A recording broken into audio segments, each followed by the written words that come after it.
Hi, Frank Lee Rio with the third installment of the Second American Civil War. As you know, many of us believe we've already entered an American Civil War.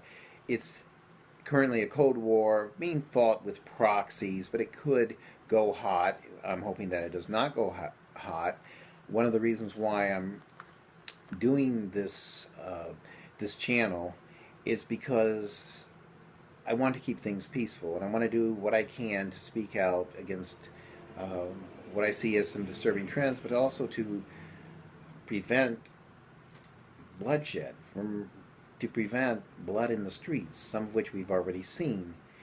Um, so I'm going to continue where I left off last time, introducing where I introduced James Joseph and Guillermo Strauss, co-authors of the Cult of Leftism versus the Not Left Coalition. Um, the most important takeaway, the only, if you can only get one tidbit from this masterpiece, it is that they define leftism in two words: authoritarian elitism. Authoritarian elitism. Now, an aside, and one I don't want to spend too much time on, I know Joseph and Strauss argued for a long time about whether or not the left was truly authoritarian elitist or elitist authoritarian. And the short version of that story is that they walked away agreeing that there was a difference between authoritarian elitism and elitist authoritarianism.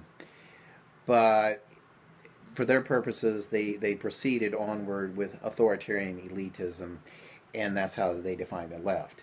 Uh, as examples of leftism, they would cite imperial royalty, which is traditional royalty, where one's lineage actually does equate to political power, control of territory, sometimes even religious decisions.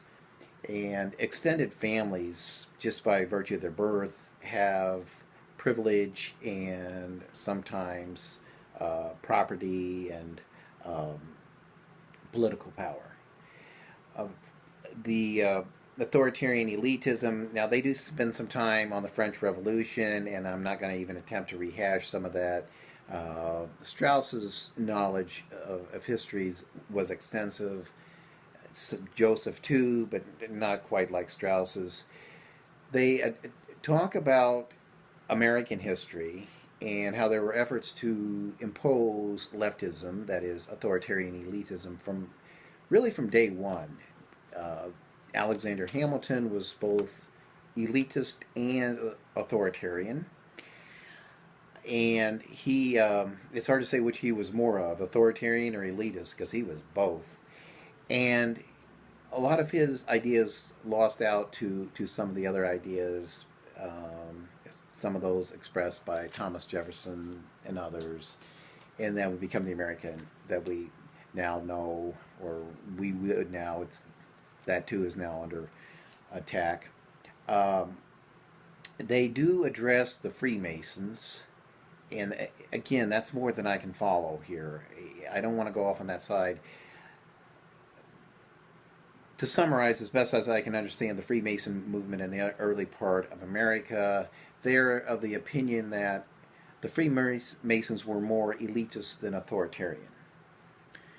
And if you're really interested, you'll go back and review that yourself. So, getting away from America for a little bit, the other examples of leftism that James and Strauss would cite would be communism, fascism, Nazism, prototypically leftist in their view. They would probably, if they were still writing, they would probably say that groups like ISIS would fit the bill, that these were people who saw themselves as being a little different from the rest of humanity, and that difference, being a member of an elite, um, brought with it a certain amount of authoritarianism, that they can inflict their terror on others.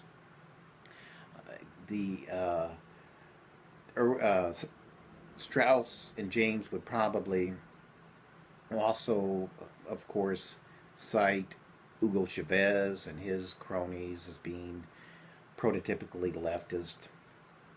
And one of the things that they emphasize, they are given to repetition, but it bears repeating, is that when we say that the left believes in authoritarian elitism, it needs to be emphasized that this is an elitism not of merit but of affect. Not of merit but of affect. We're going to revisit the works of James and Strauss in the next series. In the meantime, until that next video is posted, Frank Lee Rio has compiled 2 diet books that will keep you entertained until that next video is posted. We should mention Frank Lee Rio is a diet daredevil, and he does not want anyone to imitate any of his dietary practices without first talking to their physician. But you can see the 2 titles posted here. There's plenty of food for thought for the would-be dieter. There's a lot to chew on, but Frank Lee Rio reminds everyone all dietary advice should be taken with a grain of salt.